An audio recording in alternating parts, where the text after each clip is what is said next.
अधिकतर लोग मानते हैं कि वे पापी हैं,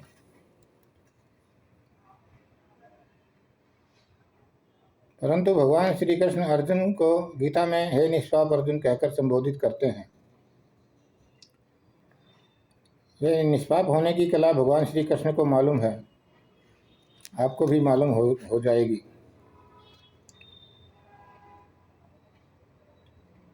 अर्जुन के द्वारा बार बार अलग अलग ढंग से कुछ ना कुछ पूछते रहने के कारण गीता इतनी लंबी खिंचती चली गई। हम सब भी अर्जुन के तरह के ही लोग हैं, हमारे प्रश्न भी कभी खत्म नहीं होते। हमें एक प्रश्न का उत्तर मिल जाता है तो हम दूसरा प्रश्न पैदा कर लेते हैं। इच्छाएं कभी खत्म नहीं होती, ऐसे ही हमारे प्रश्न भी कभी खत्म नहीं होते। जिनको समझ में आना होता है उनको 5-7 श्लोक ही काफ़ी है समझने के लिए। जैसे अष्टावक्र जी ने जनक जी को ज्ञान दिया, जनक जी तुरंत प्रतिध्वनि करने लग गए, उन्होंने कोई प्रश्न नहीं किया। अष्टावक्र जी की बात सीधी उनके हृदय में उतरती चली गई। अष्टावक्र जी ने केवल 19 श्लोक कहे हैं पहले अध्याय में, और जनक जी के ज्ञान चक्षु खुल गए, वे आश्चर्यचकित रह गए। उनकी गीता 200 श्लोकों में पूरी हो गई। बात वही है, परंतु यहाँ पर अर्जुन को समझाने में 700 श्लोकों की गीता बन गई। बात एक ही है, समझाने वाले और समझने वाले अलग अलग हैं। अर्जुन ने जीवन में कभी सत्संग नहीं किया, साधु संतों का साथ नहीं किया, धार्मिक शास्त्रार्थों में कभी हिस्सा नहीं लिया। पूरी जिंदगी वे युद्ध में ही लगे रहे। युद्ध करना ही उनके जीवन का हिस्सा था।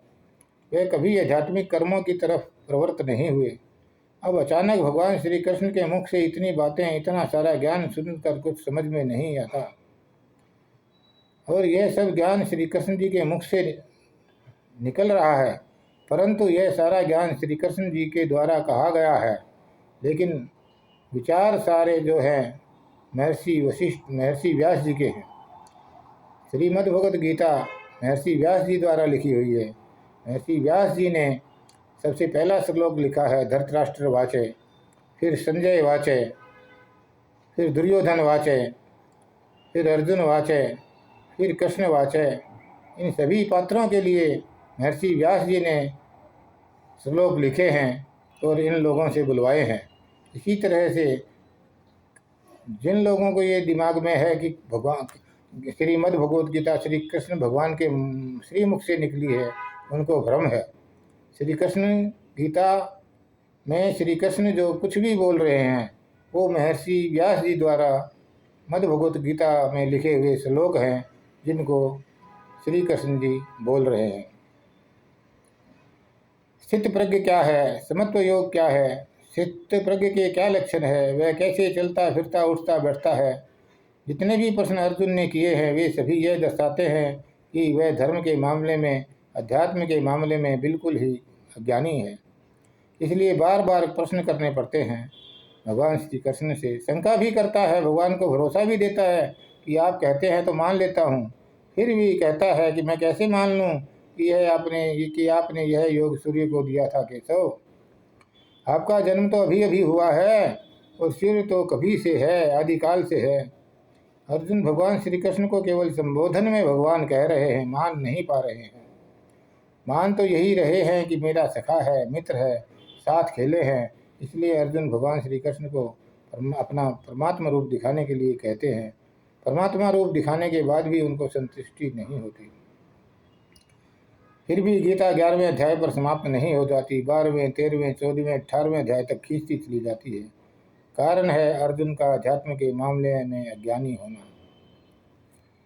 अर्जुन जनक जी की तरह ज्ञानी नहीं था। जनक जी अपने दरबार में हर वर्ष शास्त्रार्थ कराते रहते थे, इसलिए उनको अध्यात्म के बारे में काफ़ी कुछ पहले से मालूम था।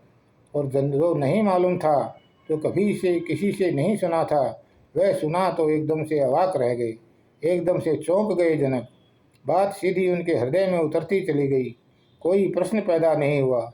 जिन विद्वानों ने आज तक गीता पर टिप्पणियाँ लिखी हैं, उन्होंने अधिकतर उन्हीं बातों की तरफ ध्यान दिया है जो लोगों को जल्दी समझ में आ जाए। आत्मा परमात्मा के बारे में कुछ नहीं बताया। कर्मयोग के बारे में बहुत से विद्वानों ने बहुत कुछ कहा है, कर्म करने की प्रधानता पर जोर दिया है, पर किसी ने यह कहने का साहस नहीं किया कि कर्म करो परंतु अपनी चाह को उस कर्म के साथ मत जोड़ो। कर्म करो परंतु अपनी चाह को उस कर्म के साथ मत जोड़ो। चाह के साथ कर्म जोड़ने से वह दूषित हो जाता है, फिर वह कर्मयोग का हिस्सा नहीं रह जाता।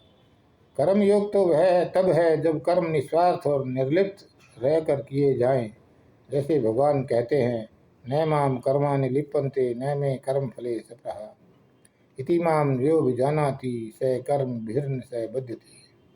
मैं कर्मों से कभी लिप्त नहीं होता और उसका फल भी नहीं चाहता। इस तरह जो मुझे जान लेते हैं वे पापों से मुक्त हो जाते हैं। हमारे तथाकथित साधु संतों ने हमें ग्लानि से भर दिया है, हमें पापी बना दिया है। भारत में 100 में से 99 सन्यासी तामसी मिलेंगे। बहुत बड़ी संख्या है उनकी। हजारों सन्यासियों का त्याग राजसी है, कुछ पाने के लिए है जो उन्होंने ज़बरदस्ती किया है। कुछ ऐसे हैं जिन्होंने कुछ त्याग नहीं किया और दिखा रहे हैं कि हमने सब त्याग दिया और अंदर से सब चाह रहे हैं। कुछ हठयोगी हैं जो सब तरह से अपने शरीर को सताते हैं। वर्षों से एक पाँव पर खड़े हैं, पाँव हाथी के जैसे हो गए। कोई कांटों पर लेटा हुआ है, कोई कई कई दिन पानी में खड़े रहता है। ये सब लोगों को दिखा रहे हैं कि देखो मैं क्या क्या कर सकता हूँ। ये सब हठयोगी हैं। कृष्ण कहते हैं हठ योग से कुछ नहीं होता। महात्माओं का, धर्मगुरुओं का सारा धंधा इस बात पर निर्भर है कि वे तुम्हें निंदित करते रहें। तुम जितने निंदित होते जाते हो उतने ही अज्ञानी रह जाते हो, उतने ही भयभीत हो जाते हो, तभी धर्म गुरुओं की शरण में चले जाते हो। तुम जितने अपराध भाव से भर जाते हो उतना ही तुम्हारा शोषण किया जा सकता है, उतना ही तुम्हारा शोषण किया जा सकता है। लोग बड़ी गहन अपराध भावना से झुके हुए प्रार्थनाएं कर रहे हैं। लोग बड़ी गहन अपराध भावना से झुके हुए प्रार्थना कर रहे हैं। मैं मूर्ख खल कामी चाहो तो पार करो। भगवान को क्या पड़ी है? भगवान तो कहते हैं न माम कर्माणि लिप्यन्ते न मैं कर्म फले सप्रहा। मैं कर्म फल की इच्छा भी नहीं करता और कर्म भी नहीं करता। मैं कभी कुछ चाहता नहीं, मैं कभी कर्मों से लिप्त होता नहीं। वह तुम्हारे जैसे खल कामी से कैसे लिप्त हो पाएंगे? वह तुम्हारे जैसे खल कामी से कैसे लिप्त हो पाएंगे? और तुम्हारी प्रार्थना जो कि स्वयं में पूर्णतः धोखा देने की कोशिश है, स्वयं को भी और भगवान को भी, यह तुम अच्छी तरह से जान रहे हो, फिर भी कहने को कहे जा रहे हो। हम तो पतित हैं, तुम पतित पावन हो। अगर तुम पतित हो तो पतित पावन से तुम्हारा कभी कोई मेल नहीं हो सकता। मेल तो हमेशा बराबर वालों में होता है। गीता संसार में सबसे अधिक पढ़ी गई है परंतु सबसे कम समझी गई है। आप भगवान श्री वर कृष्ण के वचनों को अपने हृदय में उतरने दें। भगवान श्री कृष्ण के वचनों को ही अगर आप गुरु वचन मान लें तो आपको दूसरे गुरुओं की आवश्यकता नहीं रह जाएगी। गीता में भगवान श्री कृष्ण कहते हैं, हालांकि सारे संसार को रचा मैंने, पृथ्वी चांद सूर्य तारों को जना मैंने, संपूर्ण दुनिया का रचनाकार होते हुए भी मैं जानता हूँ कुछ भी नहीं किया मैंने। यह कर्ता भाव व्यक्ति को परमात्मा बना देता है।